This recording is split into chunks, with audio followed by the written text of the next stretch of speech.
Day 22 of Cracking 500 AI and Data Science Interview Questions Challenge. 5 questions a day, 100 days. If you are new here, don't forget to check out the playlist. You might have missed some key questions that will be important in cracking your next interview. What is the difference between training, validation, and test sets? Your model learns from the one set, practices on another, and finally gets tested for the real world. When we build a model, we divide our data set into three parts. Training set. This is where the model learns patterns. Validation set. Used to check and improve the model while tuning it. Test set used only once at the end to see how well the model performs on unseen data. This process helps make sure the model doesn't just memorize data, it learns to generalize. Think of it like exams. You study using your notes, that is training data set. You take mock tests, that is validation test data set. You face your final exam, that is your test data set.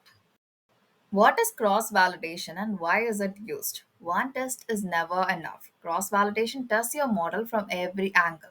Cross validation means splitting your data into multiple small parts, like a fold. The model trains on some folds and tests on the others, then rotates. For example, in five-fold cross validation, the model trains 5 times and gets 5 accuracy scores. We take the average. That's our final score. Why it is useful? It because gives a fair and reliable performance score. It helps when your data set is small. It reduces luck-based results. Think of it like practicing the same song on 5 different instruments. You learn better each time. What is the difference between overfitting and underfitting? If your model is too smart for training data but fails in real life, it is not smart, it is overfitting. Overfitting means the model memorizes the training data, including noise. It does great on training data but poorly on new data. Underfitting says the model is too simple. It doesn't learn enough and performs poorly everywhere.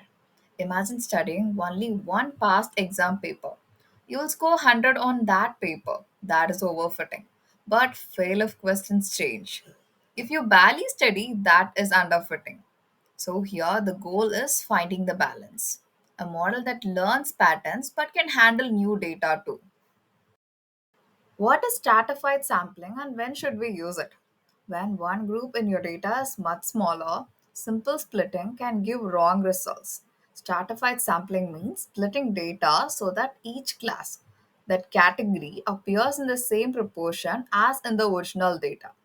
If your data set has 90% non-fraud and 10% fraud classes, a random split might give 95% non-fraud in one set and 5% in another. That is unfair.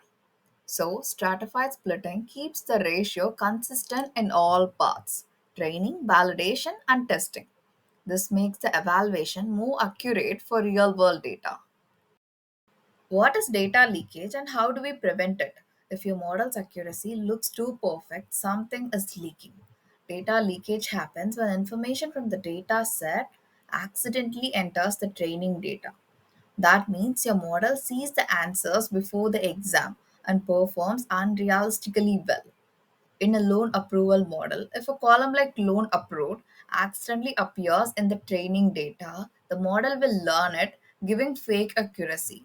So, to prevent leakage, you should split data before doing pre processing.